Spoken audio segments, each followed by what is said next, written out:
over here is that now selection of assessment cases is not at the discretion of assessing officer. Like earlier, it used to happen manually. Now it will be automated. Similarly, in place of single territorial jurisdiction, we now have automated random allocation of cases. So earlier, notices used to issue both manually and on the system. And now issue of notices is done through a central mechanism in electronic mode, that is by National E-Assessment Center. And one important point which I want to mention again is that wide discretion and subjective assessment are being replaced by team-based assessment. And a system wherein draft or order is issued in one city, review is done in another city, and finalization is done in yet another city. For example, if an assessee is from Delhi, so it is possible that draft order is issued in Mumbai and the review of his assessment order is done in Bangalore by review unit of Bangalore. So the tech system has changed. Now this dynamic jurisdiction and team-based working is there. So a national e-assessment center and a network of regional e-assessment centers has been set up to implement the faceless assessment scheme of income tax. National E-Assessment Center Delhi is the only governing authority for the faceless IT assessment system. The regional centers of authority are in Mumbai, Kolkata, Hyderabad, Chennai, Pune, several big cities. Earlier it was 8, now this is 34. So now I will discuss about the structure of the scheme, recent updates, benefit of faceless assessment scheme, challenges of this new scheme, key factor for smooth transition and execution, procedure and process, and power to specify process and procedure. So let's start with structure of the scheme. So first of all, there is National E-Assessment Center for facilitating e-assessment and central control. And then there is Regional E-Assessment Center under the jurisdiction of Regional Principal Chief Commissioner to conduct assessment. Assessment unit for identifying points, issue, material, for determining any liability, including refunds, analysis of information and other such functions. And there is technical support unit which provide legal, accounting, forensic, information technology, valuation, auditing, transfer pricing, data analysis, management, or any other assistance or advice on any other technical matters. And there is verification unit for inquiry, cross verification, examination of books of accounts, witness and recording of statement and such other functions. And there's one review unit also, like review unit, they will review the draft assessment order to check whether the facts, relevant evidence and law and judicial decisions have been considered in the draft order. So there will be technical support unit, verification unit, assessment unit, and review unit, as I explained now. So, but all communication between all the above units are through National E-Assessment Center for the purpose of evaluation under the scheme. So now I will discuss about recent updates. So for the smooth functioning of faceless assessment scheme, Central Board of Directors has deployed 2/3 of its workforce to deal with it.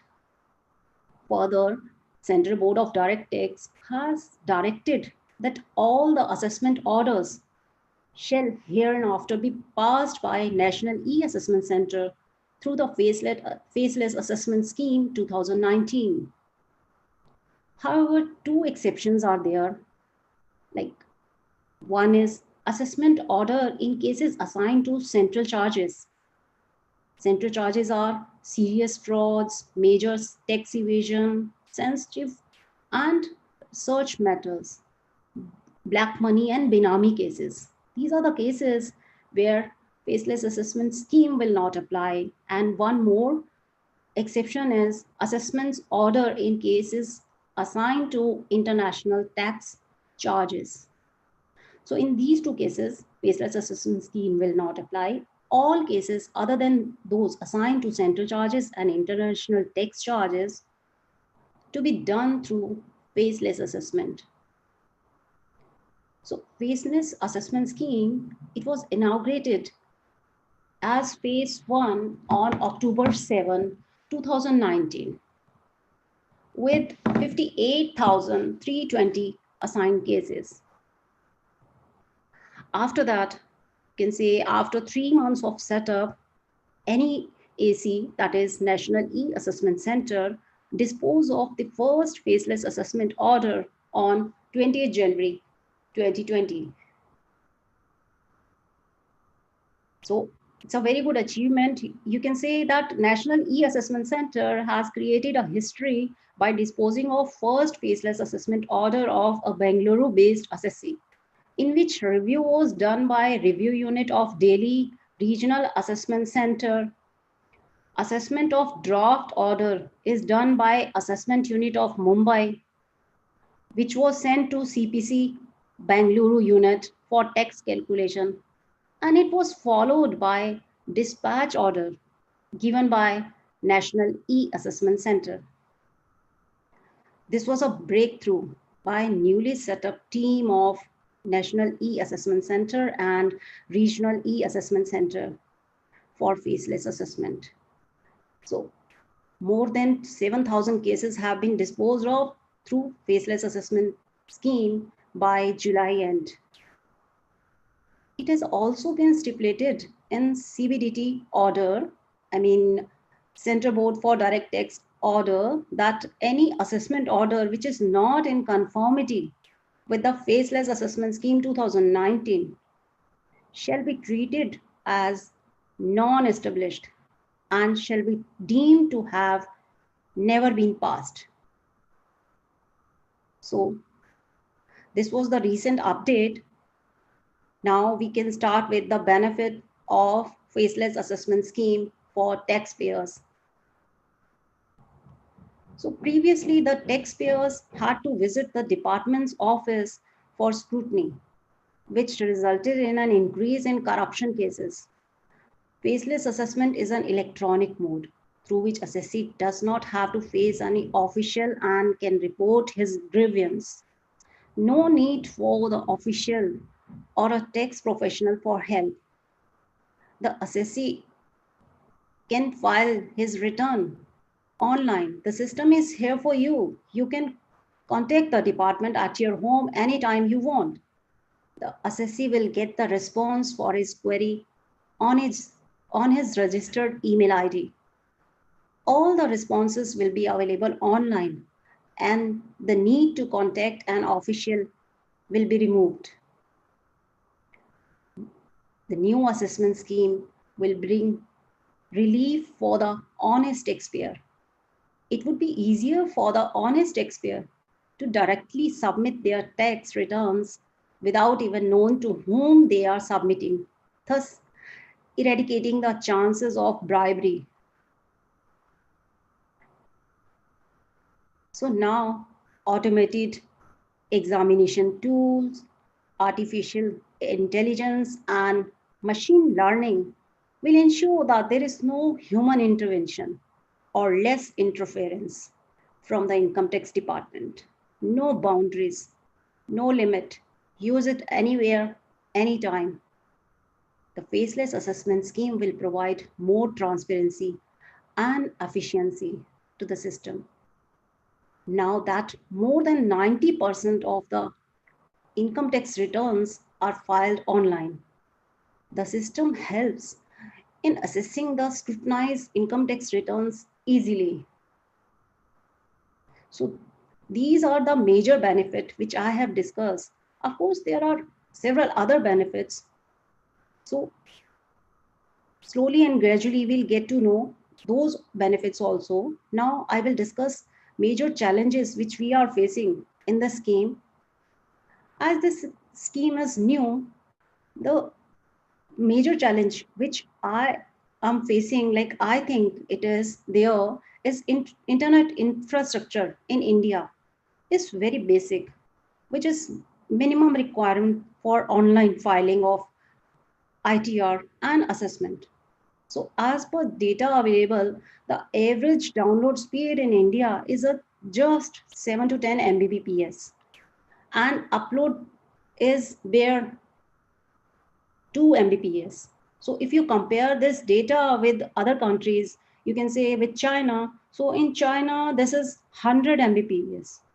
So there's a huge gap to fill in. So we can say like this can be proved to be a big bottleneck in smooth conduct of faceless assessment. So hope um, we can improve on this. So second challenge is verification process. So currently verification process is in operation.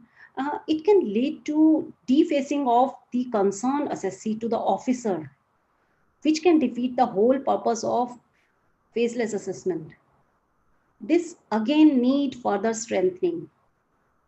So I can say that whenever there is a change or a new system is implemented, there is always a learning curve. Little discomfort or little apprehension is there. That's natural, I believe. So, so now we can consider key factors for smooth transition and execution.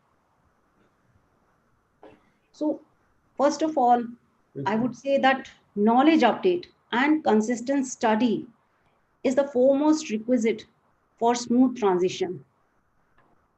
It is always true that tax professionals are required to keep themselves up to date, but the need for the same is greater now than ever before in the happening sector of tax compliance. A constant watch on revolutionary and extensive changes in the tax laws and judgments and the department circulars notification on the matters of procedure provide the key to success. Besides the extensive literature to be covered by the tax professional, an analytical and incisive approach for its study are the need. As the turnaround time laid down for response to notice is fixed at just 15 days. So, and another thing which is very important for a smooth transition is that clear-cut analysis of available data is prerequisite, and any negligence in this is entire like it will prove adverse to the interest of the SSC. The availability of GST related data on the income tax e-filing portal in 26 AS form plays a vital role in preparation of the case for filing of ITR as well as representing the SSC in scrutiny and assessment proceeding.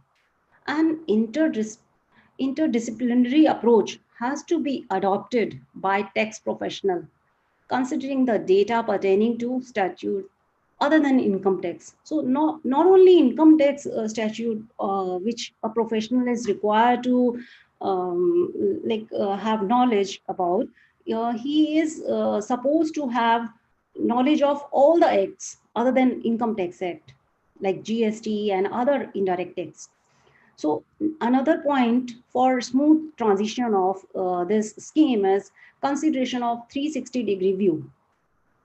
As Form 26AS is a vital document showing the voluminous fiscal data of NSSC, the impact of each of its component on the computation of income and compliance of income tax needs to be understood fully. A thorough understanding of the transaction, their nature, and impact from the accounting and taxation angles are to be evaluated and explained to the SSC. at the earliest opportunity, that is filing of income tax return.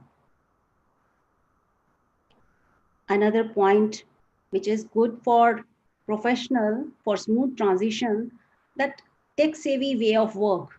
Professional need to update fast and to be tech savvy for optimum operational efficiency.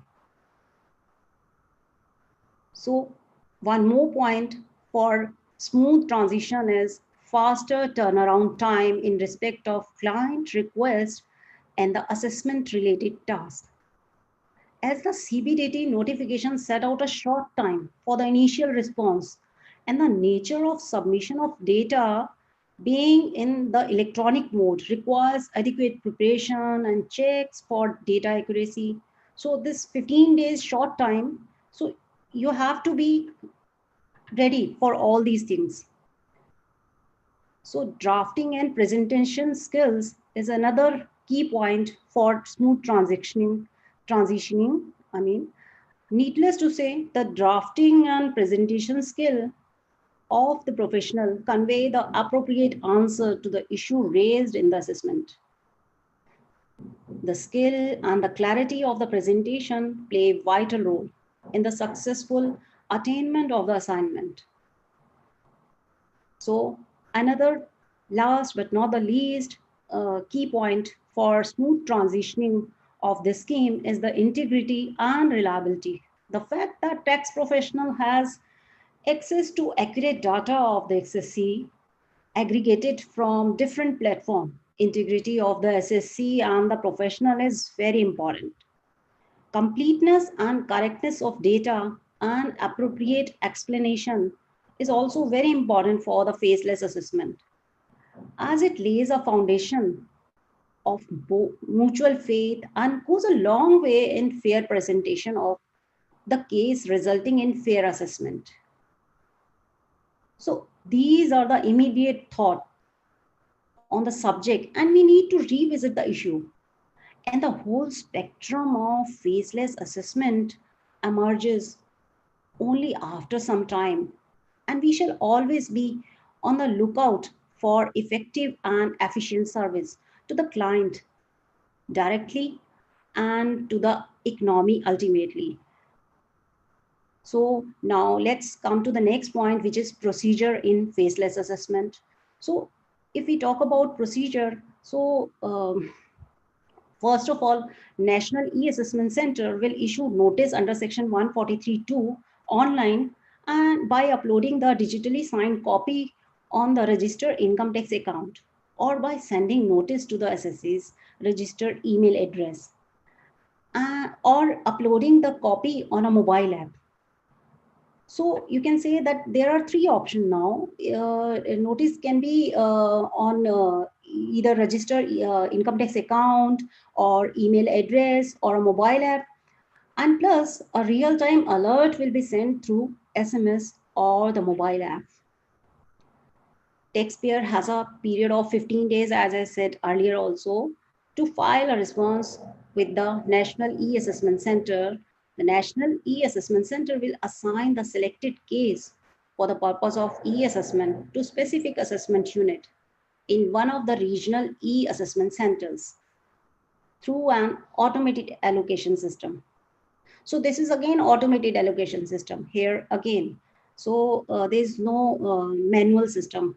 Even internally, there is a automated allocation system. Once the case has been submitted to an assessment unit, it can request the National E-Assessment Center for an assessment, which include assessment under Section 143(3) and assessment under Section 144. So scrutiny assessment and summary assessment are through faceless assessment. That's what we can say. So first of all, the system will work like, see, obtaining of further information, document, evidence from the taxpayer or any other person as the case may be, like representative can be the case. So, and secondly, conducting of certain inquiry or verification by the verification unit. And thirdly, technical assistance from the technical unit. So upon request being made by the assessing unit, For any document or evidence, the National E-Assessment Center will issue appropriate notice or requirement to the taxpayer or any other person to obtain the information, document, evidence required by the information unit. The taxpayer can submit a response to the notice within the time specified in the notice. When requested for some investigation or verification, as mentioned earlier, the National E-Assessment Center submit the request to verification unit through an automated allocation system. Please note that again, it is automated allocation system, internal. This is, we are discussing about internal system. So a technical unit, next, a technical unit has been assigned to regional e-assessment unit center through an automated allocation system by National E-Assessment Center on request to obtain technical assistance as mentioned earlier. So National E-Assessment Center now will send the report received from the verification unit or technical unit to concerned assessment unit. If the taxpayer fails to file a reply to the notice, the National E-Assessment Center will issue a notice under Section 144 to make a best judgment assessment. Taxpayer can file a response to the notice issued under Section 144. However, if the taxpayer does not file a response, the National E-Assessment Center will inform the concerned assessment unit, which in turn will prepare a draft assessment order under the best judicial assessment. So now next would be the assessing unit shall take into account all the above related material, pass a draft assessment order, either accept the taxpayer's return income or may modify the taxpayer's return income, as the case may be, and send such order. And now order evaluation unit provides detail of penalty proceeding to be initiated when making draft evaluation order, if any.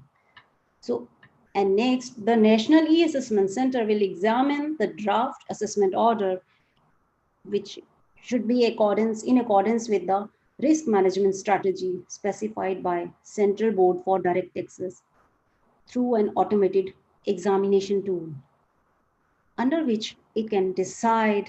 So now NESE will examine the draft assessment order and it may decide like either to finalize the assessment or provide an opportunity to the taxpayer or for organized review. So it can decide anything. Like first of all, if it decide finalize the assessment in accordance with the order of assessment and to initiate punitive proceeding on the taxpayer, if any, with demand notice, specify the amount due or withdrawal for any reason, and serve a copy of the notice to the taxpayer on the basis of such assessment.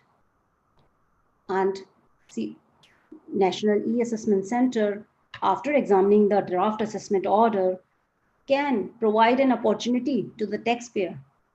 Instead of finalizing the assessment, it can provide an opportunity to the taxpayer. If amendment is proposed, the assessment should not be completed as per the order of show cause notice. Or another option with NEAC, National E-Assessment Center, after examining the draft assessment, it can decide for an organized review.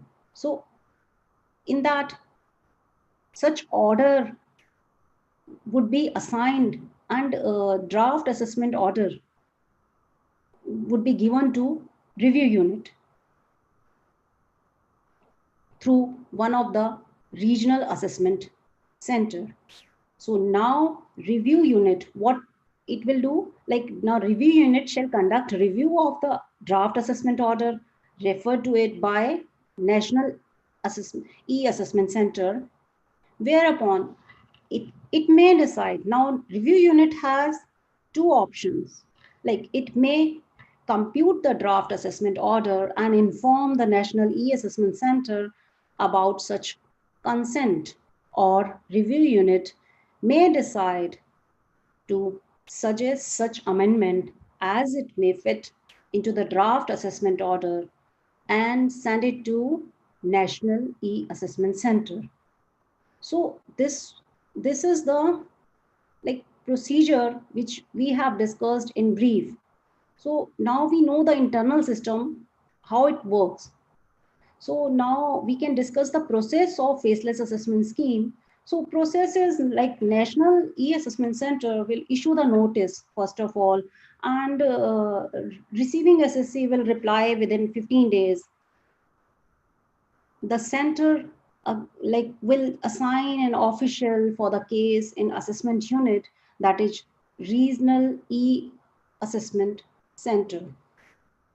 Now, National E-Assessment Center will then communicate with the assessee, verification unit, and technical unit. So these three will be communicated. So they will send all unit information to National E-Assessment Center.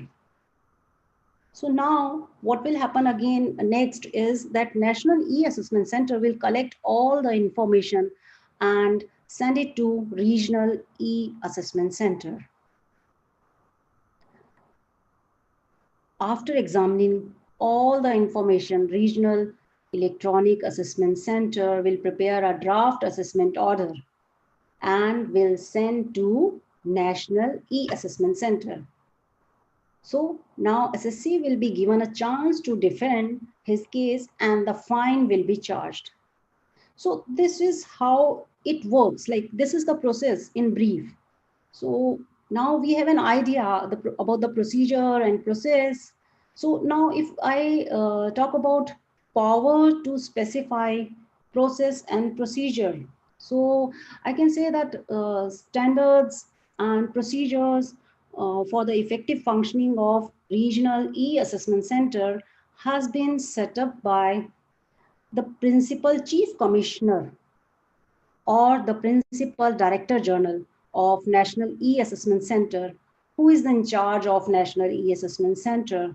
So the system operates in an automated and mechanized environment, including formats, modes, process, and processes with respect to any transaction which include notice, information, acknowledgement, facility, e-action facility, I mean to say, and verification, feedback, receipt, storage, retrieval, redress mechanism, all these things will be automated. So like service of notice, order, or any other communication, like receipt of any information or document from the person in response to a notice, order, or any other communication, issuing acknowledgement of the response submitted by the person, provision of e-action facility, including login account facility, status of assessment, displaying relevant details, and download facility, verification accessing, and authentication of information, and feedback, including documents submitted during the evaluation period. The receipt, storage, and retrieval of information of document in a centralized manner. So now power to specify includes journal administration and grievance redressal mechanism in the respective centers and units. And this power also includes circumstances to approve an individual hearing if it requires. So there may be the cases where individual hearing is required. So the power is there with the head of National E-Assessment Center to give an opportunity of individual hearing and grievance redressal mechanism. So now we have discussed, or I can say like I have explained benefits of faceless assessment scheme, challenges which we are facing, or the key factor for smooth transition and execution, which is very important to remember.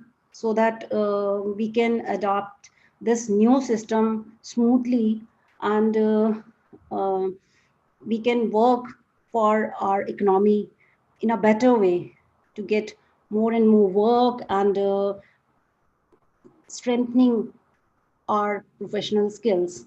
So procedure we have discussed, procedure in faceless assessment, and process of faceless text assessment. And I have discussed power to specify process and procedure. And I have discussed the recent update, and I have explained the structure of faceless assessment scheme. So in brief, I have explained everything about faceless assessment. So either you can say benefit, challenges, key factor for smooth transition, process, procedure, powers with the head of National E-Assessment Center. So which are very important to understand this new system, so that which little apprehension which is there uh, can be eased out. So, to summarize, I firmly believe that it is a great step taken by the government to ensure transparency and boost confidence of the public towards the tax regulatory framework. So, definitely, it's a very good step and very bold step, I would say.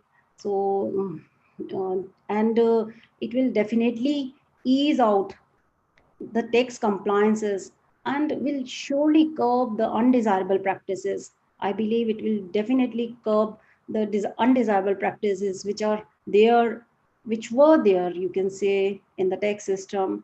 So now it will not be there. I hope so.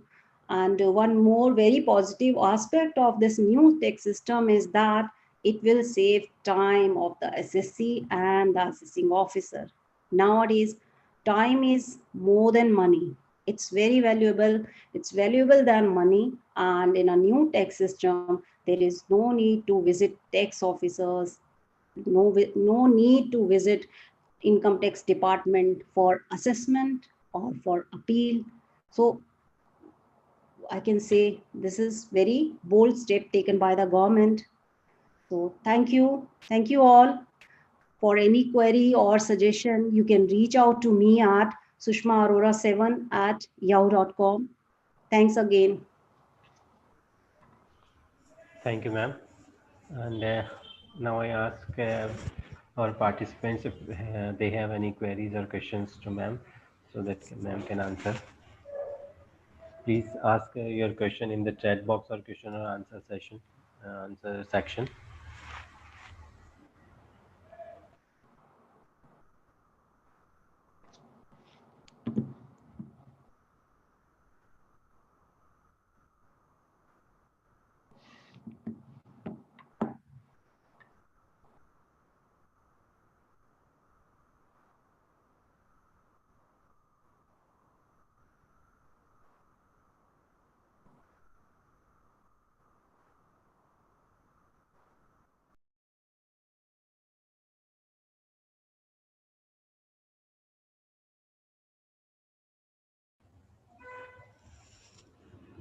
I think Shaumitra Bonalji, he wanted to ask a question.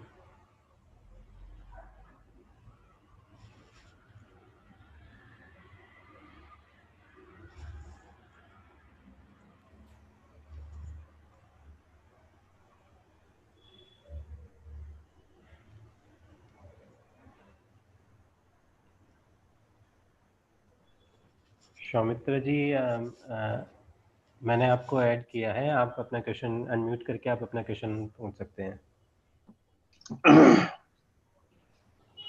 Ma'am, my question is that, there is a time period of 15 days. Yes. And what if that, since it is all digital nowadays, so yeah. What if that 15 days period is, by some reason of any inadvertence, that 15 days period is lost? So yeah. Does the SSC still has a recourse to reply or send us? So what is the alternate out of it? see, now, till date, there is a, like in the system, as per system, like 15 days is given. Okay. So if SSC miss that period, like if it's gone, then it's gone.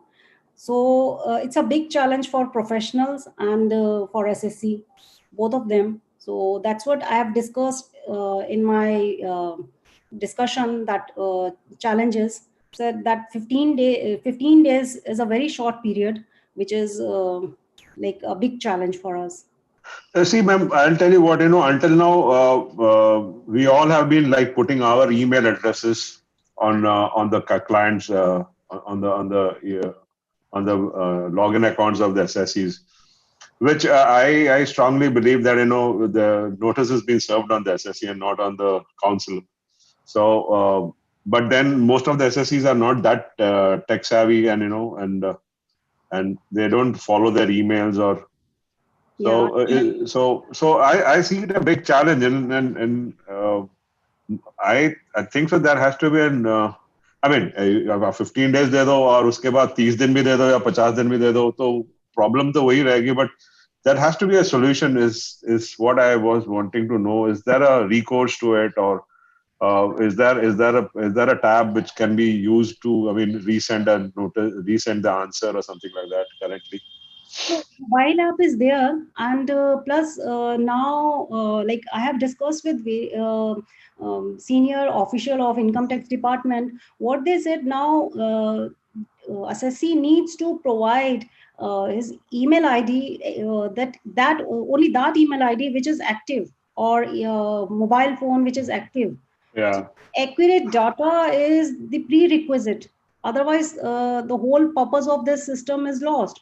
So you need to give that email ID which is active, either yours Okay. or your SSC, whichever. If you are not available, provide your SSC's email ID, so that like you can see if there is any message from department.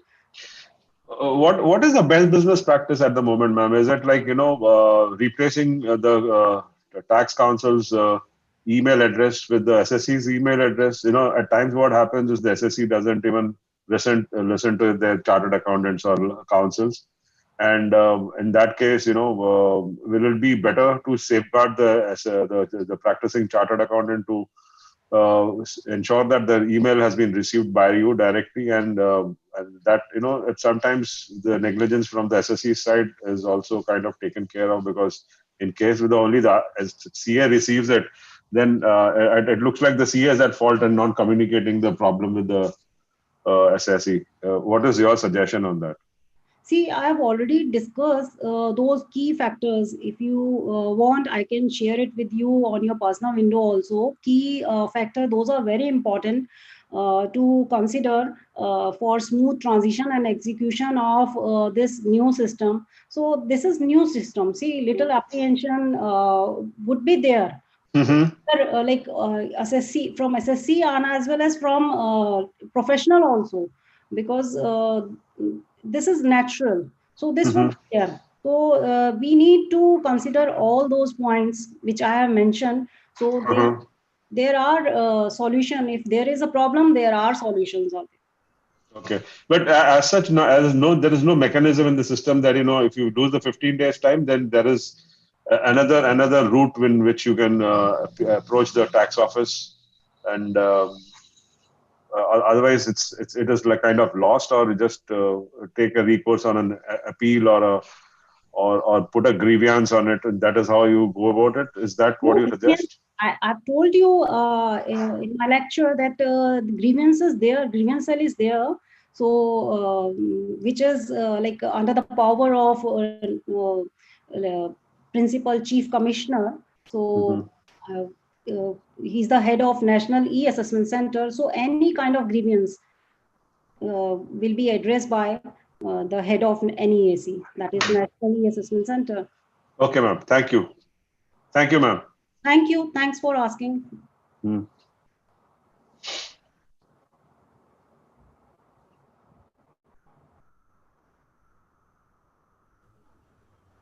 Yeah, if any other participants, if they have any query, they can ask to ma'am, or they can raise their hand so I can unmute them.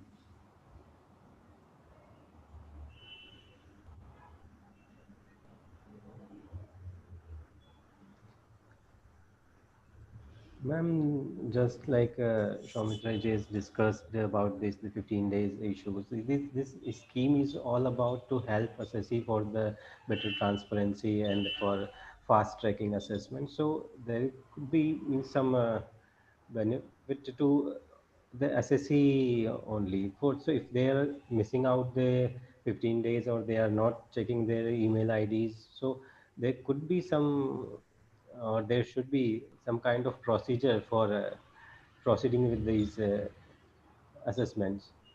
Of course, but as you know, like there's a general thumb rule that ignorance of law is no excuse. Yes, So ma'am. same applies here. So like you need to, if you are providing your email ID, like which email ID to income tax department, so same you need to check. But So if that's we are your chartered accountants responsibility. are Like that, providing their ID every on behalf people's of the, responsibility. Yeah, pardon, what you said. Sorry. if the CA are providing their email ID for their clients, so means the chartered accountant will be guilty in if any case of any defaults or in case of missing out. See, what I have explained, see, like there are three options. First of all, like that notice will come on either on email ID or mobile app or on account, SSC's register email account. Yes, ma'am. And real time alert will also come. So there is another thing which is coming to you. They are like if either like, so provide, if you are not that your email ID is not active, so provide your mobile number, mobile app, or you or either you don't have a mobile app, then check your registered income tax account regularly, so that, or better to give your email ID. And email ID, though we professional are like rather if SSC is, if we know if SSC is not very educated, so we give, generally we give our email ID. So then we are responsible to check emails regularly, and then we are responsible for any um, uh, anything which is like there. Yes, yes, ma'am. No, we should, we have to provide, I think we should provide our client's ID. The Shaumitra is also adding here in the chat box that I think she should change their email ID to the client's email ID. Yes, I agree that we should provide the client's email ID. If we want to help our client, then we should alert him or make him educate to check their email IDs or in these kinds of matter, Yes, rather to provide our email IDs on their cases or their proceedings. yes, it is now. Now we have to be alert. That's what I discussed. Like I explained in key point for smooth transitioning. Now it is required. Like now we have to up to date. Like and tech savvy. We have to. There's no choice. So because it's a new system, so we have to adapt as soon as possible. Otherwise, we lose our work.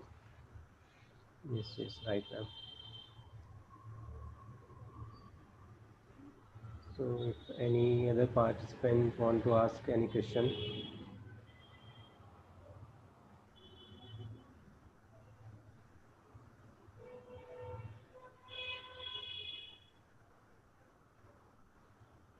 just a minute, I'll check on the YouTube and other our platform also if we have a question on the YouTube also. Sure, Just sure.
Yes, ma'am.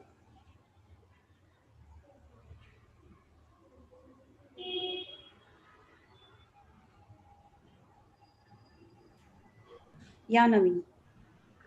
No any other queries or questions, ma'am. So we can conclude with this session, and our other next faculty will join within few minutes. So I request our participant to please stay with us. We can conclude, ma'am, on your Oh, side. thank you. Thank you, ma'am. Thank you for you giving your time.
I request all the participants to stay connected with us. Our next faculty is joining very soon.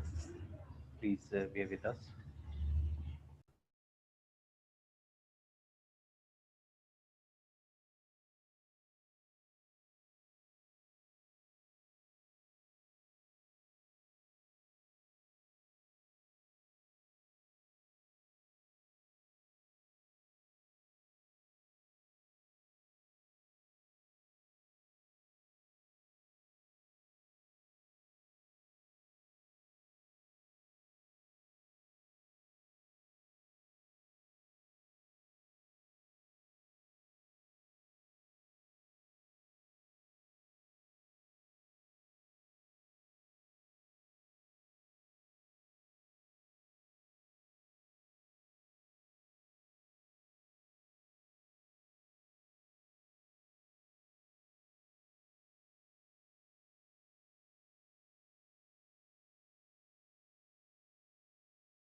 Hello.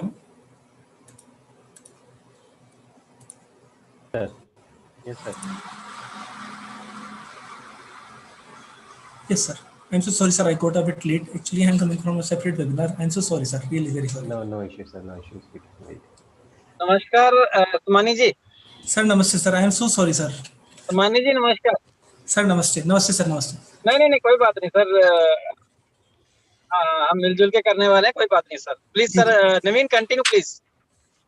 Yes, sir. On behalf of Siri Code CP Study Circle, Ankit Somani ji, I welcome you for the today's session on the faceless assessment. Our faculty Ankit Somani ji is a FCA, CS, Visa, and he is a ranker throughout his CA and CS journey, and he has delivered more than 350 lectures on the Pan India level on the GST, income tax, corporate law, Benami properties on the various platforms of ICAI and the National GST Conference, National Tax Conference, National Conference, and all other sub-regional conference. So, sir, I welcome again you on this platform for our today's webinar. We can start, sir. Thank you. Ji, sir. Sir, screen sharing. Okay. Yeah, you can share. Yeah. Okay.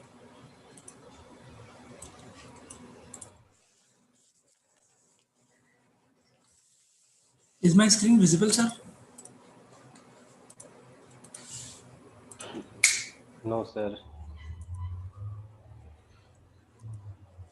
Just check, sir. Yes, sir. It is available now. I hope it is visible. First of all, Yeah. I would really, I'm really feeling very, very sorry. I'm a bit late, probably around 5-7 minutes. I'm really very, very sorry for that. Basically, I am given the task of this section 115 BAA and section 115 BAB.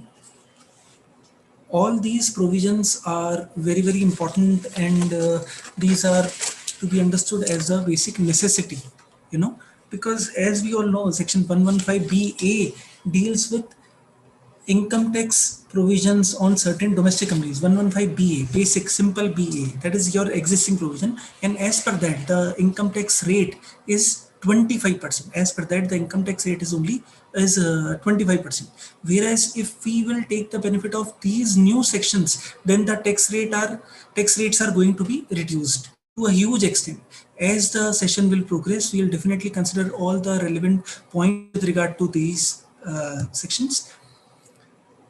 Chaliye, let's begin with the session. First of all, we have to start why these sections have been introduced. Basically, these sections were introduced to give a push or to give a momentum to new companies. In whatever manner any new company is incorporated, they must get the benefit of reduced tax rate. That is the basic ideology in the mind of government. जब भी आप कभी भी कोई भी taxation law की बात अगर करेंगे भी, तो भी आपको ऐसा लगेगा कि कुछ कॉर्पोरेट बेनिफिट्स थोड़े ज़्यादा निकल कर आ रहे हैं. इनफैक्ट आप सभी लोगों के दिमाग में मैं एक बात और डालता हूँ, एक सेक्शन 80M भी आप जरूर देखिए. Although that is made applicable from 1st of April 2021, but that is very useful section. Meaning thereby, if any Indian company or foreign company pays dividend to any other Indian company, then there is no tax. Then there is no tax in the hands of recipient as well.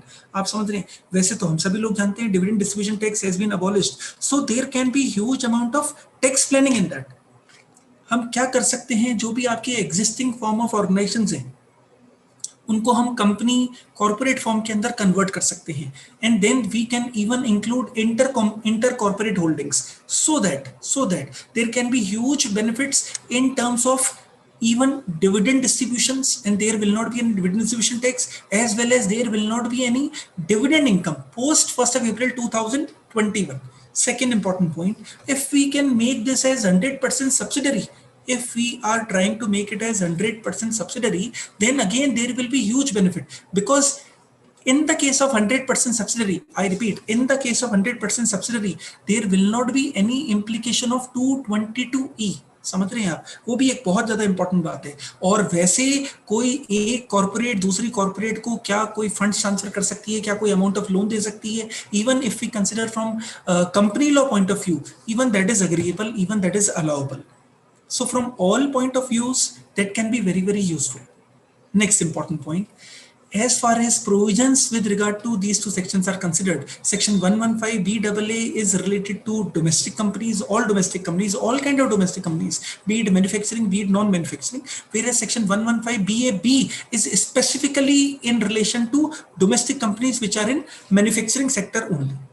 Let's have a look in detail with section 115 BAA. Basically, it is a new tax rate for all the domestic companies. I have also prepared a comparative chart. I'll definitely share with you all along with this PPT. There is no problem at all. The Government of India has introduced the Taxation Amendment Ordinance 2019 on 20th of September 2019, and according to that provision, according to that Taxation Amendment Ordinance 2019, now there is huge benefit with regard to new tax rates. Okay, let's have a look. Any domestic company has an option. I am trying to use the word, I am emphasizing on the word option, because there are some constraints, there are some conditions. If you are opting for this 115 BAA, you are non-manufacturing companies, you can be either in trading or you can be either a service organization, but still if you want to take the benefit of this new tax rate regime, then you have to follow some important conditions. What can be those conditions? Let's have a look. Any deduction under the provisions of section 10AA or clause second A of subsection 1 of section 32, meaning thereby additional depreciation, or section 32AD or section 33AB or section 33ABA, right, or clause second A or clause third of subsection 1, subsection 2AA or subsection 2AB of section 35. Section 35 deals with research and expenditure, or 35AD amortization of preliminary expenditure, or section 35 triple C or section 35 CCD. उन सब के लिए provisions की बात हो रही है. अच्छा, नॉट ओनली दैट, यहाँ पर ये कहानी डिडक्शंस को लेकर भी है. जो भी कोई डिडक्शंस भी वो ले रहे थे, वो डिडक्शन भी नहीं ले पाएंगे. सिर्फ एक section 80JJAA, meaning thereby deduction in respect of employment of new employees, उसका डिडक्शन आपको जरूर मिल जाएगा. इसके अलावा आपको कोई डिडक्शन नहीं मिलेगा.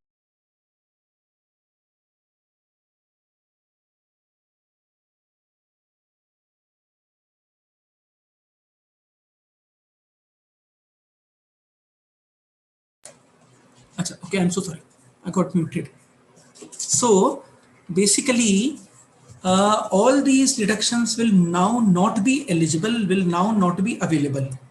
Okay, to proceed further, any set off of any loss carried forward or depreciation from any earlier assessment year, if such loss or depreciation is attributable to any of the deductions referred to above.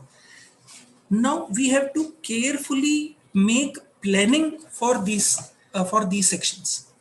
Suppose in case you are having any accumulated or carried forward loss, or you are having any unabsorbed depreciation, in case you are having such a kind of carry forward loss or carry forward unabsorbed depreciation, then it is my recommendation that first of all you should avail the benefit, and then only you should shift into new tax regime. Because in case you got yourself shifted to new tax regime, then there is no looking back. You cannot again go back to your previous tax regime. This is also very, very important. तो आपको यहाँ पर एक tax planning इस तरीके से भी सोचनी चाहिए कि अगर आपके पास कोई मैट का इनपुट टैक्स क्रेडिट अवेलेबल है क्या, अगर अवेलेबल है तो आप उसको यूज करके आए. दूसरी इंपॉर्टेंट बात हमें ये सोचनी चाहिए, क्या आपके पास कोई अनएब्सॉर्ब लॉस अवेलेबल है क्या, अगर है तो अगेन हम उसको यूज करके आए. Because in that case only after such benefits are because such carry forward benefits are not available in case you shift to new scheme. That is also very, very important to understand. Such a clarification was given by way of circular number 29/2019 dated 2nd of October 2019. So that is also very, very important. Now if we consider further conditions, set off of any loss or allowance for unabsorbed depreciation deemed so under section 72A, if such loss or depreciation is attributable to any of the deductions, by claiming the depreciation if any under any provisions of section 32 except clause second A of subsection 1 determined in such manner as being prescribed, ये सब आपको नहीं मिल पाएंगे। कुछ special बातें अगर अपन इसके लिए डिस्कस करें तो losses and depreciation would be deemed that full effect has already been given and no further deduction shall be allowed for any subsequent years। ये बात बहुत ज्यादा इंपॉर्टेंट है क्योंकि ऐसे लॉसेस और ऐसी डेप्रिसिएशन यहीं पर ही लैप्स हो जाएंगे। इसलिए मैं आपको कह रहा हूं कि यहाँ पर बड़े अमाउंट की बहुत ध्यान से हमें टैक्स प्लानिंग जरूर करनी चाहिए। That will be very very helpful for you. The option needs to be exercised before the due date as per section 139(1). In fact, जैसे ही आप इस बार का टैक्स ऑडिट का फॉर्मेट देखेंगे तो अगेन वो अभी 5 दिन पहले रिवाइज भी हुआ है और उस नए स्कीमा के अकॉर्डिंग आपको पहले ये सेलेक्ट करना पड़ेगा। ये सब बातें भी आपको सोचनी पड़ेंगी, समझनी पड़ेंगी। तो ये भी काफी ज्यादा इंपॉर्टेंट बात है। You have to opt for this section, you have to opt for this section before the filing of the income tax return under section 139(1). Right? If once the option is exercised, it cannot be withdrawn for the same or any subsequent assessment years। इसका मतलब ये हो गया कि आपको नई regime में आना है या नहीं आना है, ये आप सोच समझ कर ही आइएगा। until and unless you are in a position to determine, and identify that what can be the probable benefits or what can be the probable losses, what can be the pros and cons, only after then you will decide whether you have to opt for this new scheme under section 115 BAA or not। Okay, then proceeding further, let's have a look at some important conditions furthermore। First of all, the tax rate is reduced now. This is very, very important point. The tax rate is reduced now. It has been reduced from 25% along with applicable surcharge and cess to tax rate of 22% only। I am again referring that I will definitely give you a comparative tax chart of all the scenarios, whether you should want to continue in the existing regime or you should follow section 115 BA or section 115 BAA or you have to consider section 115 BAB। I'll give you a comparative tax rate chart at the end of the session। Okay, so very, very, very, very important consideration is that such company can be formed. I repeat, such company can be formed by splitting up or reconstruction of business already in existence। You know what? Because this condition is so much of importance because section 115 BAB, which is another section absolutely for domestic manufacturing companies, that particular section does not give you liberty, I'm using the word does not allow you to frame a new domestic company by splitting up or reconstruction of business already in existence। Not only that, section 115 BAB even restricts you, section 115 BAB even restricts you to use old machine। Now that is a big hindrance। I'll definitely tell you some amount of tax planning in that and how that thing can be managed, but let's proceed। Now, as per circular number 29/2019 dated the 2nd of October, the set off of brought forward loss of additional depreciation and MAT tax credit, additional depreciation and MAT tax credit, these two set offs are not eligible now। And why I am saying tax planning with regard to applicability of section 115 BAA is that in case you are having any accumulated additional depreciation, or you are having any benefit of MAT tax credit, then first of all, it will be advisable that you should use such additional depreciation, such brought forward additional depreciation by virtue of section 32(1) second A, along with section 32 subsection 2 unabsorbed depreciation and MAT tax credit 115 JB 1A, right? So all these benefits must be first taken up, and then only once these benefits have been expired, only then you should shift into this regime। You can even shift to section, shift to the benefit of regime of section 115 BAA not only in this year, but even in next year or next years or in whichever assessment year you may like। So I believe that it would be a good amount of tax planning that in case you are in a position to adjust all the additional depreciation or all the MAT tax credit, whatever item, whatever such brought forward losses are eligible to be set off, right? Because once you opt this option of section 115 BAA, then these two benefits will not be eligible. Okay, now I am coming to section 115 BAB, that is basically tax on income of new manufacturing domestic companies. Now, section 115 BAA was applicable on all kind of domestic companies, whereas section 115 BAB is specifically in relation to new manufacturing domestic companies. Sir, mind you, there is huge tax benefit in case you fall under the tax bracket of section 115 BAB. Why and how I am saying that?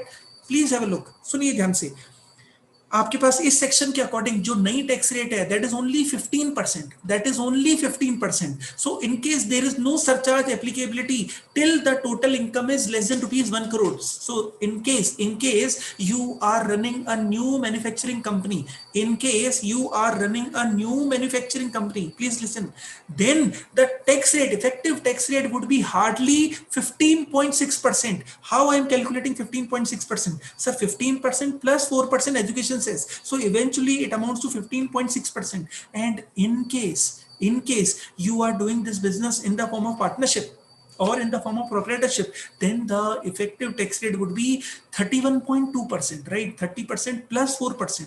So there is huge tax saving of 31.2% minus 15.6%. Basically the tax rate has been exactly reduced to half. So this is very advantageous position, that in case you opt for incorporating new manufacturing domestic company, that will be really advantageous. Okay, one more thing, there will be a constraint, there will be a condition that you cannot, I repeat, you cannot convert your existing format or existing company into a new company, meaning thereby you cannot avail this benefit by way of splitting off or by way of reconstruction into new manufacturing domestic company. I agree. Plus there is one more constraint of non-usage of plant and machine, meaning thereby you cannot use any old plant and machine. You cannot use any old plant and machine. So how to shift the business? That is again very relevant question. Let's have a look at the provisions first, and then we'll discuss about the tax planning issues in that. Any domestic manufacturing company has an option to pay tax at 15% subject to the following conditions. 15% की rate ही है plus 4% और, तो 15.6% हो गया, right? Subject to the following conditions. First, any deduction by virtue of क्या section के नाम reference दे रखे हैं आपके पास, सेक्शन 10AA और clause second A of subsection 1 of section 32 additional डेप्शन की बात कर रहे हैं, और सेक्शन 32 AD, 33 AB और 33 ABA की बात कर रहे हैं, राइट? अगर हम एक करके डिस्कस करें तो section 32 AD deals with investment in new plant and machine in notified backward region. Normally वो हमारे पास वो काम में नहीं आ पाता है. Similarly, if we discuss for section 33AB, तो section 33AB आपके पास डील करता है डिडक्शन ऑन अकाउंट ऑफ जो भी आपके पास टी डेवलपमेंट अकाउंट, उसके अंदर रबर, कॉफी, ये सब भी आपके पास, मतलब अगर अपन रेफर करें तो rule 7A, rule 7B, rule 8 जो अपन इनकम टैक्स रूल्स की अपन बात करते हैं. Then site restoration fund section 33AB का अपन जिक्र कर सकते हैं, राइट? देन सेक्शन 35 के कुछ clauses and sub clauses, कुछ sections, subsections, right? Section 35 deals with research and development, or section 35 AD amortization of preliminary expenditure, or section 35 CCC or CCD. Then again, mind you friends, section 35 CCC and CCD is not very regular, are not very regularly used in majority of the companies. So again, that is not a great loss. Section 35 CCC deals with expenditure on agriculture extension project, and similarly section 35 CCD deals with expenditure on skill development project. तो hardly किसी company के अंदर हम वो expenditure का deduction ले पाते हैं. इंपॉर्टेंट बात क्या है, और under any provisions of chapter 6 थे, तो मतलब इसके अंदर भी आपके पास कोई भी डिडक्शन नहीं मिलेगा अंडर चैप्टर 6 थे, मीनिंग देयर बाय सेक्शन 80 के कोई भी आपको डिडक्शंस नहीं मिल पाएंगे. अब सेक्शन 80 के कोई भी डिडक्शन नहीं मिल पाएंगे. कंपनीज के पास डिडक्शन मिलते कौन से हैं, अपन ऐसा रफली सोचे तो भाई कंपनीज के पास डिडक्शन मिलते कौन से उस केस में, तो जरा समझिए.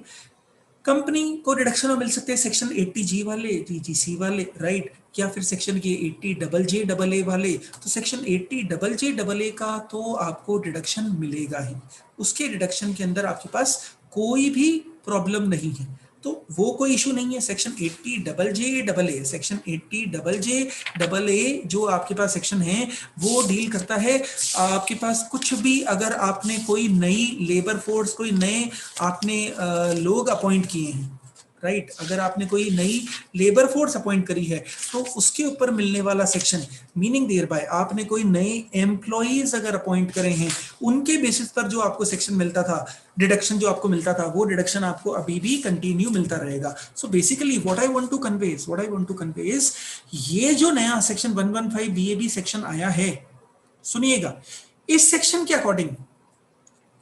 के अकॉर्डिंग आपके पास मैन्युफैक्चरिंग डोमेस्टिक कंपनीज को एडिशनल बेनिफिट मिल रहा है, आई अग्री, और प्लस यहां पर टू प्रमोट द एम्प्लॉयमेंट यहां पर सेक्शन 80JJA का बेनिफिट रिफ्यूज भी नहीं किया गया है।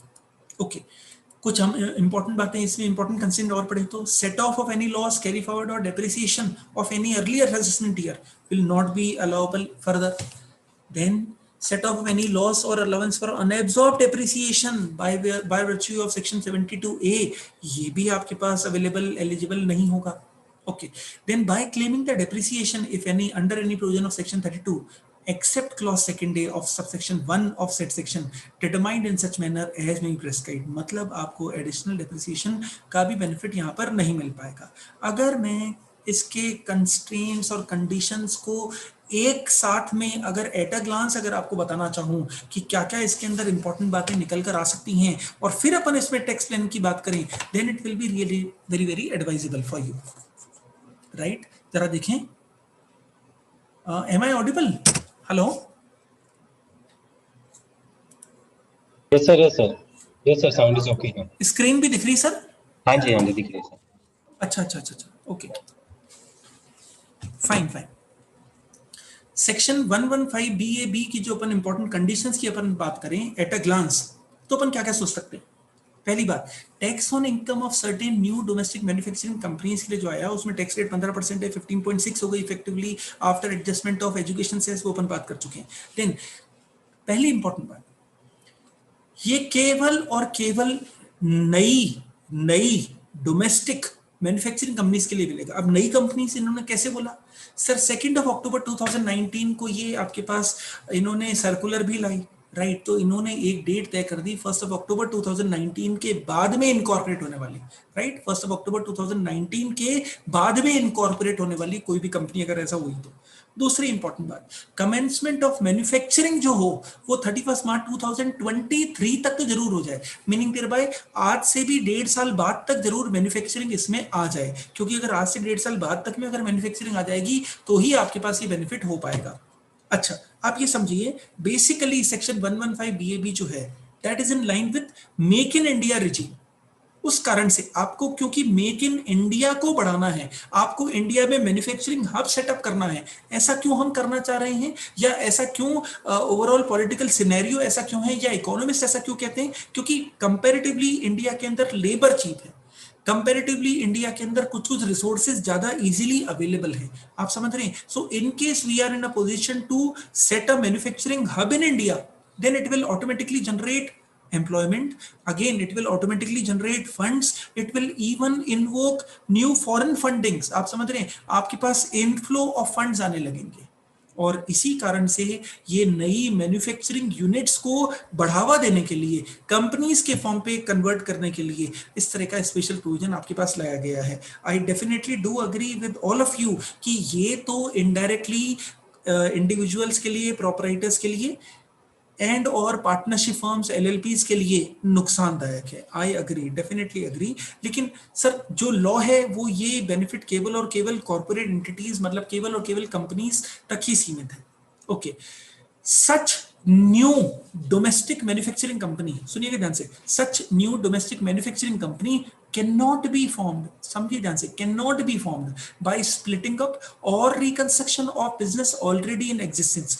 This दिस पॉइंट लोगों को, अधिकतर लोगों को इस पॉइंट को लेकर प्रॉब्लम हो रही है, समझ रहे हैं? अधिकतर लोग इस पॉइंट को लेकर समझ नहीं पा रहे हैं कि भाई ये क्या पॉइंट है।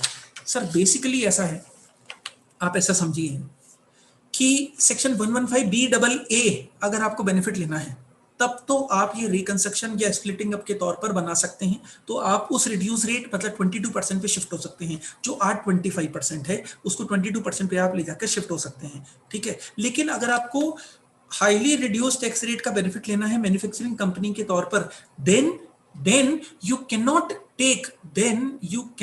take the benefit of splitting up or reconstruction of the business already in existence। मतलब कोई existing कंपनी है उसको आप कन्वर्ट करते हैं, वो पॉसिबल नहीं होगा। अब इसके अंदर जो इंपॉर्टेंट बात और है, चौथा पॉइंट, फिर इसको ओपन काउंटर करने की बात करेंगे। चौथा पॉइंट है कि वो जो नई कंपनी आए, it does not use old plant and machine. मैं बताऊंगा इस बात को कैसे डील करेंगे, बताऊंगा, ठीक है। Exception, old plant and machine भी यूज हो सकती है, लेकिन एक्सेप्शन क्या है? वो ऐसी प्लांटर मशीन हो जो कभी इंडिया में काम में ही नहीं आई हो, इंपोर्ट हुई हो। मतलब बेसिकली पहले दूसरे पॉइंट तो एकदम सिमिलर कॉन्सोनेंट्स में चलेंगे, ऑलरेडी इंप्लाइड पॉइंट्स है वो। तो अब तक आपने इस पे सेक्शन 32 में कभी भी डेप्रिसिएशन नहीं क्लेम करा हो किसी ने भी, राइट। और total value of such plant and machine must be less than equal to 20% of total plant and machine, right. तो थोड़ी बहुत मशीन आप पुरानी यूज कर सकते हैं, वो भी वो है जो इंडिया के बाहर से इंपोर्ट की गई है, ठीक है। तो अब इसमें जो चौथा पॉइंट है, ये प्लांट एंड मशीन वाली बात ही मेन पॉइंट है। इसको अपन कैसे काउंटर करेंगे, इसको अपन कैसे एडजस्ट करेंगे, आप जरा समझिए, सुनिए। अगर कोई भी आपका क्लाइंट, सुनिए ध्यान से, अगर आपका कोई भी क्लाइंट अब एक नया प्लांट और लगाने की सोच रहा है, अब एक नई बड़ी मशीन और लगाने की बात करता है, और उसके लिए अगर आपके पास वो फाइनेंसिंग के लिए आता है, तो please guide him accordingly to opt for a new company and to incorporate a new company so that the benefit of section 115 BAB can be easily availed. क्यों मैं ऐसा बोल रहा हूं जरा देखिए, क्योंकि वो नई मशीन तो उसमें ले ही लेगा। नॉट ओनली दिस, हर एक के क्लाइंट के जानकार में कोई ना कोई मशीन वाला जरूर होगा।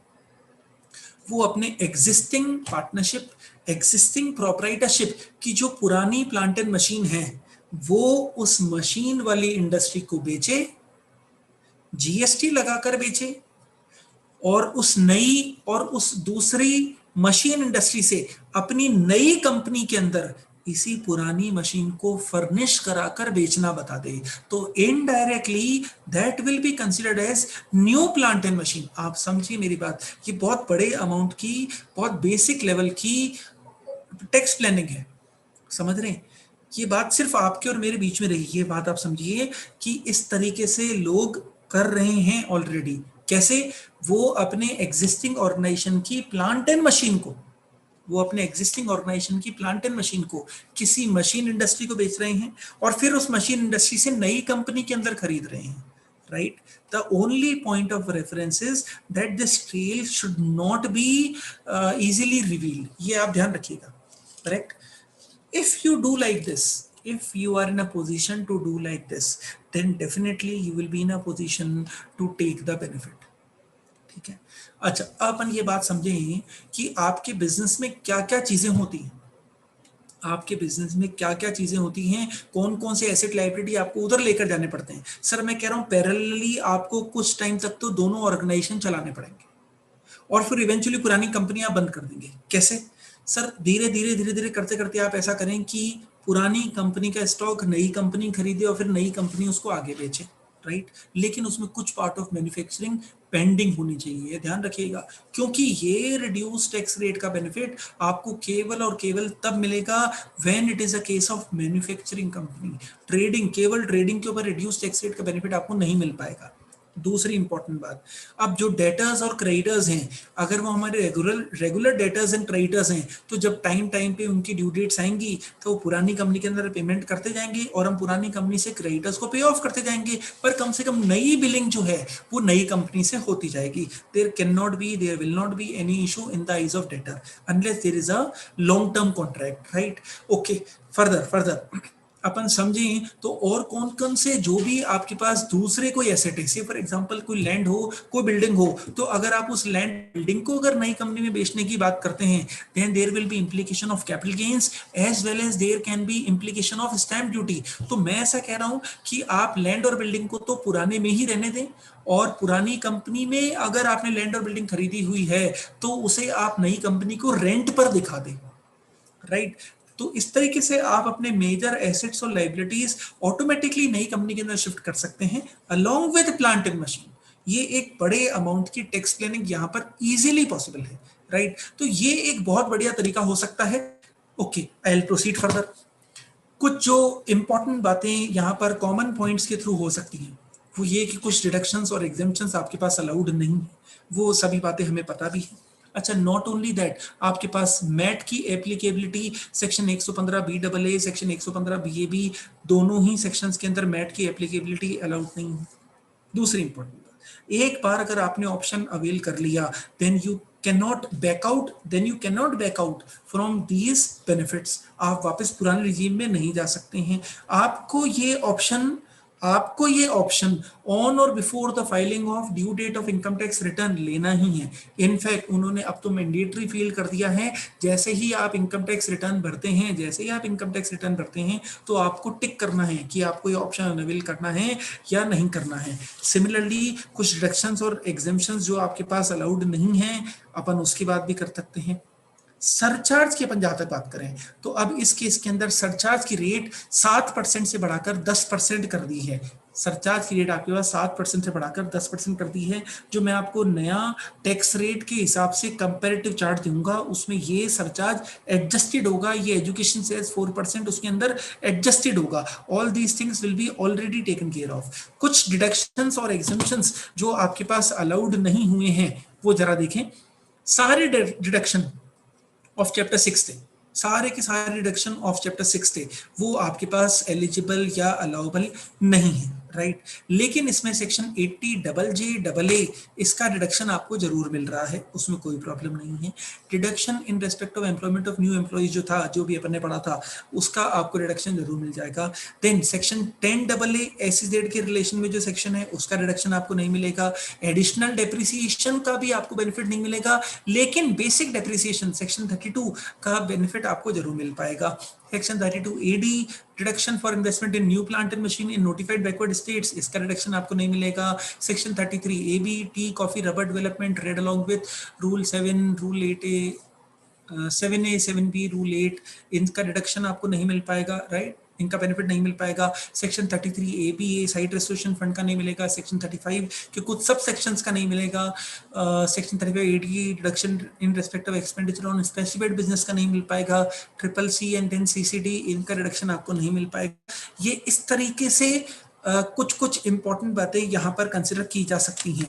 अगर मैं एक बार शॉर्ट के अंदर आपको थोड़ा सा रफली रिमाइंड कराऊं तो सेक्शन 115 BAA के अंदर सारी की सारी डोमेस्टिक कंपनीज के लिए वो एलिजिबल है, कोई प्रॉब्लम नहीं है। सिर्फ कुछ इंपॉर्टेंट बातें, मैट की एप्लीकेबिलिटी अब नहीं रहेगी। एक बार लेने के बाद अब वो ऑप्शन वापस आप पुराने पे नहीं जा सकते हैं। स्प्लिटिंग अप और रिकंस्ट्रक्शन के थ्रू भी वो कंपनी बनाई जा सकती है, उसके थ्रू जा सकते हैं। सेक्शन 115 BAA का बेनिफिट लेने के लिए उसमें कोई प्रॉब्लम नहीं है, राइट। अच्छा, लोअर टैक्स रेट का फायदा आप ले पाएंगे, उसमें कोई इशू नहीं है, लेकिन उसमें भी एक टैक्स प्लानिंग हो सकती है। अगर आपके पास मैट का टैक्स क्रेडिट पड़ा है या आपके पास unabsorb depreciation on account of additional depreciation अगर पड़ा है, तो वो बेनिफिट अगर आप पहले अवेल कर लें, पहले अगर आप यूज कर लें तो जरूर ऐसा करा जा सकता है, राइट। अच्छा, जहां तक बात सेक्शन 115 BAB की है, again MAT is not applicable, that is a common point for all. एक बार आप ऑप्ट करने के बाद दोबारा पहले वाले में नहीं जा सकते हैं। और ये एक नई डोमेस्टिक कंपनी है। अब ये नई और डोमेस्टिक कंपनी, नई कंपनी का मतलब ये हो गया it must be incorporated on और आफ्टर 1 अक्टूबर 2019। ये बहुत ज्यादा इंपॉर्टेंट बात है। And it must commence manufacturing operation on or before 31st March 2023। Again that is very very important, आप समझ रहे हैं। और ये नई डोमेस्टिक मैन्युफैक्चरिंग कंपनी किसी भी हालत के अंदर स्प्लिटिंग अप या फिर रिकंस्ट्रक्शन ऑफ एग्जिस्टिंग बिजनेस से नहीं बननी चाहिए। हालांकि उसकी टैक्स प्लानिंग मैंने आपको तरीका बता दिया है। राइट? कुछ भी आपके दिमाग में कोई क्वेश्चन एंड आंसर्स हो, कोई भी आपके दिमाग में कोई क्वेश्चन हो, तो you can always ask. Hello.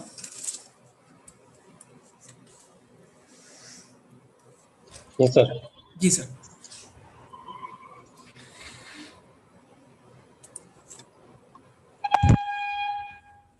Sir कोई क्वेश्चन हो हमारे पास? I request all the attendees if they have any question, they can ask through chat box or question answer section. How do you treat, एक question आया sir, how do you treat inventories in the older company? देखिए, जैसे ही आप inventories की बात करेंगे तो कुछ इन्वेंट्री पुरानी कंपनी से बिकने दें. अगर आप पुरानी कंपनी से नहीं बेचना, मतलब वो देखिए पुरानी कंपनी से क्यों बिकने दें, अगर वो ऑलरेडी फिनिश्ड स्टेट में है तो, ये मैं कहना चाह रहा था. अगर वो इनकम्प्लीट स्टेट में है तो उसे आप नई कंपनी को ट्रांसफर कर दें, नई कंपनी को सेल ऑफ कर दें. यहाँ पर जीएसटी का एलिमेंट पे ऑफ हो जाएगा, वहां पर नई कंपनी को उसका इनपुट मिल जाएगा. That is not at all any issue. ठीक है. अच्छा, नई कंपनी, क्योंकि वहां पर कुछ नई प्लांट एंड मशीन भी आपने लगाई है, ठीक है, तो डेफिनेटली उनके पास आईटीसी बहुत बड़ा होगा. यहां से अगर अपन बेचेंगे भी तो भी कोई एडिशनल टैक्स आपको पे ऑफ करने की जरूरत नहीं है.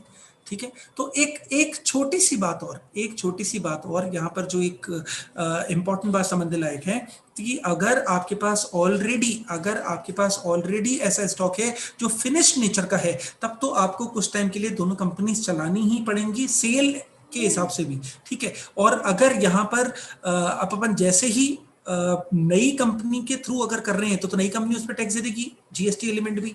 पुरानी कंपनी की कर रहे हैं तो पुरानी कंपनी हिसाब से देगी. ये इसमें एडजस्टमेंट एक बहुत इजीली पॉसिबल है. यहाँ पर जो मेन जो एडजस्टमेंट है ना, वो तो सर केवल और केवल प्लांट एंड मशीन का है. प्लांट एंड मशीन का जरूर इसमें एडजस्टमेंट इंपॉर्टेंट है, बाकी अदरवाइज तो it is very very comfortable. Okay. दूसरा क्वेश्चन है Kunal ji, what is the last date for filing form 10 IC for assessment year 2021? Sir for all practical purpose ये जो फॉर्म्स हैं ये आपके पास 139(1) की टाइम डेडलाइंस के हिसाब से चलेंगे. इसका मतलब फॉर ऑल पर्पस ये 31 दिसंबर 2020 ही इसकी डेडलाइन हो गई है इनडायरेक्टली. कोई भी और क्वेश्चन हो सर?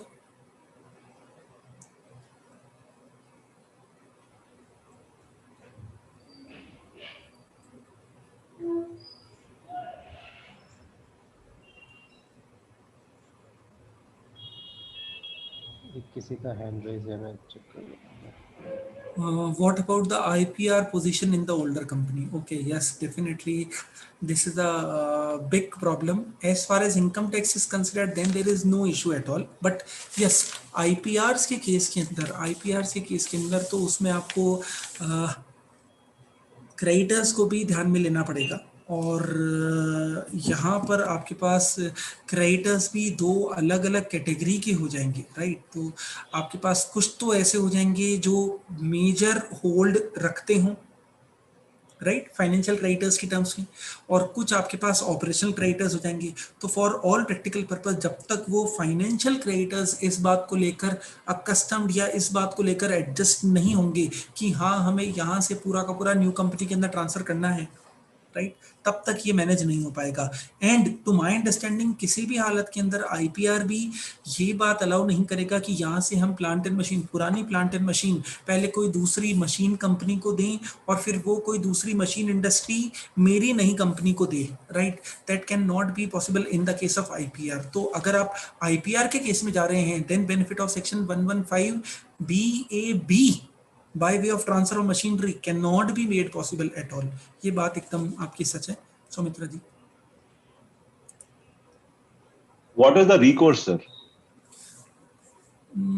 सर 115 BAB का तो बेनिफिट आप नहीं ही ले पाएंगे उस केस में. नहीं, but अगर मैं if the way we structure it, the plant and machinery goes in separately and the IPRs are kept separately. Hello, can you hear me? Even if you are transferring plant and machine separately, even if you are transferring plant and machine separately, then let's say old company was ABC Limited and new company is ABC Limited or ABC New Company Limited, right? Okay. You cannot transfer your plant and machine of ABC Limited to ABC New Limited and take the benefit of this Okay. 115 BAB because such plant and machine should not have been used in India. Such plant and machine should not have True. been taken the benefit of Section 32 in India, and in that is not the case, right? So, as you suggested, it has to be it has to be routed through another company, which is basically the manufacturer of that machine. That Okay. is some, yeah. That's an adjustment, right? That's between you and me. But on this side, when we have all the IPRs, right? There are these patents, copyrights, which this company, the older ABC has got. Now, going forward, when the inventories are all neutralized, I mean, थोड़ा वहां बेच दिया, थोड़ा यहाँ से बेचा, काम खत्म कर दिया, फिर उसके बाद इसकी IPRs रह जाती हैं. क्योंकि अब आईपीआर अब क्या करेंगे, अब नए कंपनी में द एबीसी न्यू लिमिटेड में वो IPR will get, can we transfer them on a sale purchase consideration, and I mean pay the older company and say okay fine, आपको IPRs दे दिए जो आपने create करे थे और आपको मिल गए, and then it is all done and dusted. And can we start off, I mean the new company then owns those IPRs, and can it starts operations after that? Sir, in case we can route one more transaction, meaning thereby we can sell off the transaction, we can sell off the IPRs to common directors, and then common directors will again sell off the IPRs to new company. Can that route be made possible? So, if yes, yeah. So what you're saying is that वो individual करके उसको वहां से so what would be the tax implication? There will be some amount of capital IPRs की जो profitable होगी जो, because these are all related party transactions. yeah. आप इसमें I mean if I say at an arm's length, if I have a 5% or a 10% markup, so that goes at a 10% markup to one of the directors, and from the one of the directors it goes to a new company in another, or maybe at a same price or whatever it is. But then there will be some amount of you will say that there's a capital gains in the hands of the directors, and then routed on this routing. There will be some tax which has to be paid. Yes, sir. Definitely. There will be some income tax applicability or income tax implications on the same, on the profit. That will be capital gains. That will be capital gains. Yes, sir. That will be so capital gains. if you are able to simultaneously book some loss and neutralize it, that's the tax planning you can eventually do it. Yeah. You can definitely plan in such a way. I misunderstood your question initially. I thought you are asking for. You are not asking for intellectual property right, but I thought in some other way, No. You thought that IPRs were linked to the machineries. Yeah. No. These are IPRs are separate, because once the machinery goes away and everything is on that side, then these IPRs which are there, the patents and copyrights, and you are not going to effectively operationalize those things going forward. So everything is going to be in the ABC New Limited. So once the ABC New Limited will start, they'll have to use those IPRs. So have to some mechanism have to transfer it to the new company.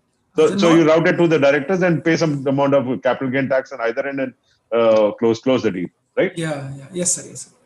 Thank you, sir. Thank you. You can unmute me. You can mute me up. Thanks.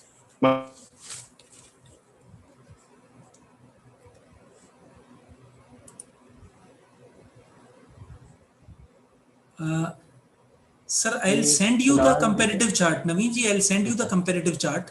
Okay. ये कुणाल जी का hand raise था, अगर उनका question है तो वो पूछ सकते हैं. उनका आ गया सर शायद. एक क्वेश्चन और है. फॉर्म 10 आईसी का था, वही था शायद. एक क्वेश्चन और है, क्या समझेंगे? अच्छा हाँ, बोलिए प्लीज. हाँ सर, क्वेश्चन ये था, अभी आपने बोला कि नई मैन्युफैक्चरिंग कंपनी बनाते हैं अभी, तो 10 जो टैक्स की रेट आएगी that will B 15.6%.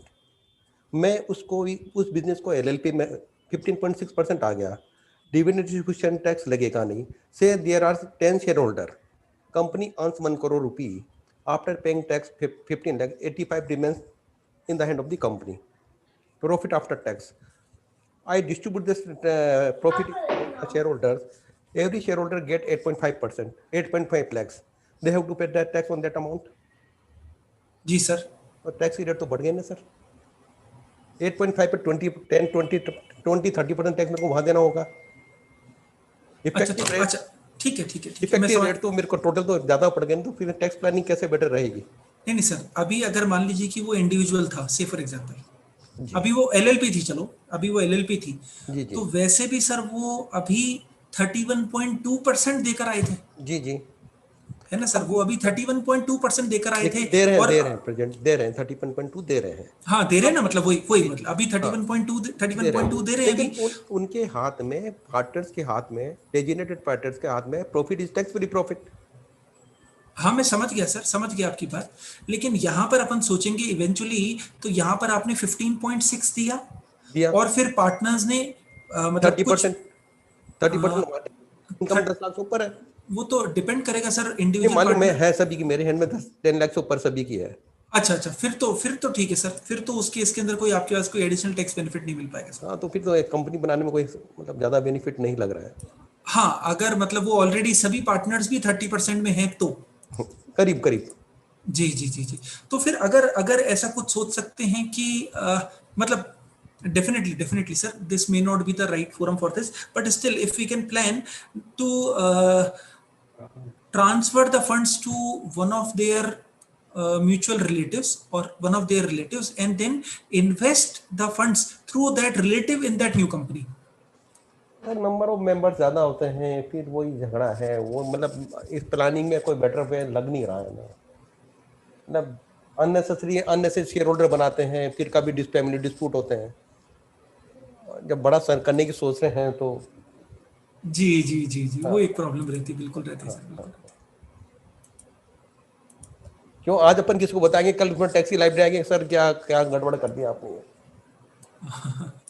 Very true sir, very true. हाँ ठीक sir, thank you. Ji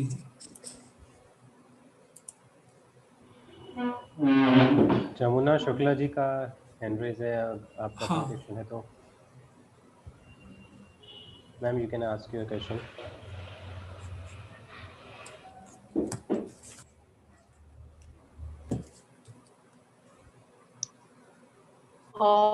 Basically, I have no question. I just admired the session. It was so informative. Thanks a lot madam, thanks a lot. Thank you. It was very good. I was waiting for that comparative chart. If you would have explained that also, no, because we will understand better. But there is no time now, I think. So just provide us the chart. Definitely Yeah. madam. Thank you. Thank you madam, thank you.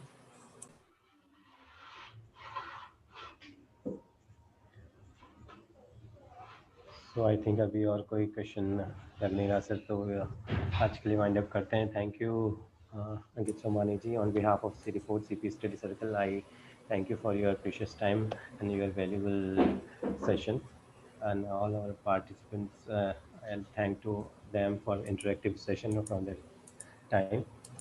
Thank you sir. Thank you sir, Somani ji. Thank you sir. I'll definitely share the presentation and the chart with you. Yes sir. Thank you sir, so nice of you. Thank you sir. Bye. Thank you Sumani साहब, thank you, और ये मेरे को mail कर देना sir. पक्का sir, पक्का। Okay, thank you Sumani साहब। Okay sir, thank you. Thank you sir, we can close.